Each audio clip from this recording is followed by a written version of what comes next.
अगर कोई शख्स बग़ैर किसी इन्वेस्टमेंट के अमीर होना चाहता है तो ये उर्स बिल्कुल आसान बिजनेस, ऐसा बिजनेस है जिसमें किसी इन्वेस्टमेंट की ज़रूरत नहीं है और न ही लोन लेकर इंटरेस्ट देने की ज़रूरत है।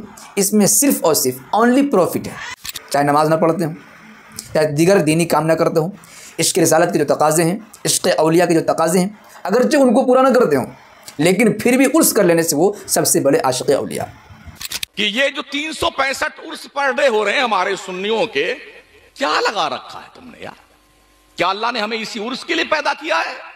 अस्सलामु अलैकुम वरहमतुल्लाहि वबरकातुहू। मैं मोहम्मद इम्तियाज़ बलामी। मुअज़्ज़ज़ नाज़रीन, इस ज़माने में ख़ासतौर से हमारे बर्र-ए-सग़ीर हिंदुस्तान और पाकिस्तान बांग्लादेश के इलाक़े में उर्स के नाम पर धंधेबाजी हो रही है। उर्स को धंधा बना लिया गया है। अमीरों को अमीर बनाने के लिए, गरीबों को गरीब बनाने के लिए बेहतरीन बिजनेस अपना लिया गया है। अगर कोई शख्स बग़ैर किसी इन्वेस्टमेंट के अमीर होना चाहता है तो ये उर्स बिल्कुल आसान बिजनेस है। ऐसा बिजनेस है जिसमें किसी इन्वेस्टमेंट की ज़रूरत नहीं है और न ही लोन लेकर इंटरेस्ट देने की ज़रूरत है।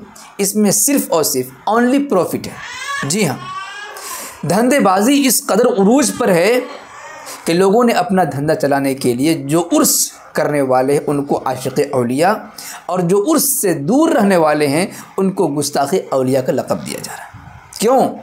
ताकि लोग गुस्ताख़ औलिया के नाम सुन करके वो ख़ुद ब खुद उर्स की तरफ आ जाएं। जो लोग उर्स करने वाले हैं वो अपने आप को सबसे बड़े आशिक़ रसूल, आशिक़ सहाबा और आशिक़ औलिया होने के दावेदार हैं।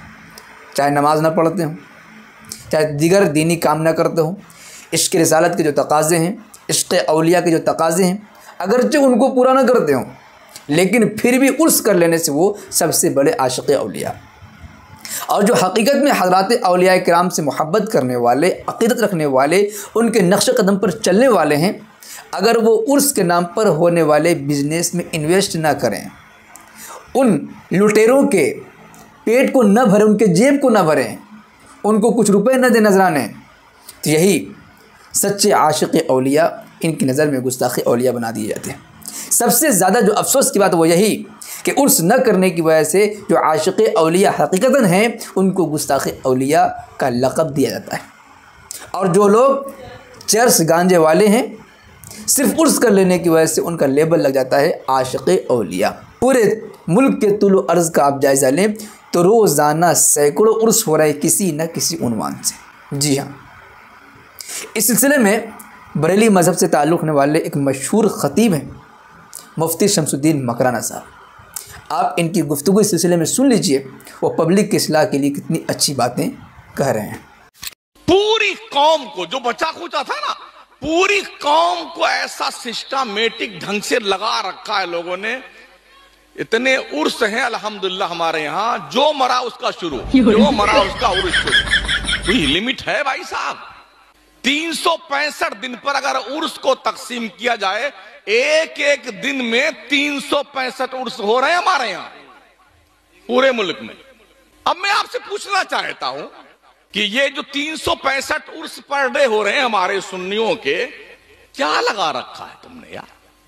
क्या अल्लाह ने हमें इसी उर्स के लिए पैदा किया है? मुझे बताइए तो सही। मैं पूरे मुल्क से पूछ रहा हूं उलमा से, मुझे बताओ क्या ख्वाजा मोइनुद्दीन चिश्ती ने अपने पीर का उर्स ऐसे किया था जैसे आज ख्वाजा का उर्स हो रहा है? ख्वाजा साहब ने पूरा अना सागर का पानी प्याले में भर लिया, तुमने क्या किया? ख्वाजा साहब ने खड़ाऊ को इशारा किया, जयपाल जोगी को लाके कदमों में डाल दिया, तुमने क्या किया? ये झुंझुना बजाने के लिए तुम पैदा किए गए हो। अना सागर का पानी भर लिया, अना सागर का पानी भर लिया। किस लिए ख्वाजा आए थे संजर की अपने आबाई पुश्तैनी जमीन छोड़ के अजमेर की बंजर जमीन पर? किस लिए आए थे? घर छोड़ा, खानदान छोड़ा, कारोबार छोड़ा, सबको त्याग पत्र दे के आ गए। क्या जरूरत थी? बस जो जाएंगे वहां बैठ करके औरतें झूमेंगी साहब। कोई 40 दिन के चिल्ले बैठी हुई है, कोई 4 महीने के चिल्ले बैठी, इतनी लाठी मारे इनको बदबख्तों को, सारे भाग जाए जिन्नात भूत इनके। इस बयान के सुनाने का मकसद ये है कि लोग जो उर्स के नाम पर बहक जाते हैं, जहाँ पर जाने की वजह से औरतों मर्दों की भीड़ में घुस जाने की वजह से ईमान का भी ख़तरा है। मज़ारों पर जाकर के लोग अल्लाह से मांगने के बजाय हज़रत औलिया किराम से ही अपनी ज़रूरत की चीज़ें मांग रहे हैं, तो उनका ईमान भी जा रहा है और चादर फूल गागर के चक्कर में पैसे भी बर्बाद हो रहे हैं। इन सब चीज़ों से बचाना हमारा मकसद है, इसलिए इस बयान को आपकी खिदमत में हमने पेश किया। वैसे इस सिलसिले में आपको कुछ कहना चाहेंगे कमेंट बॉक्स में ज़रूर लिखिए।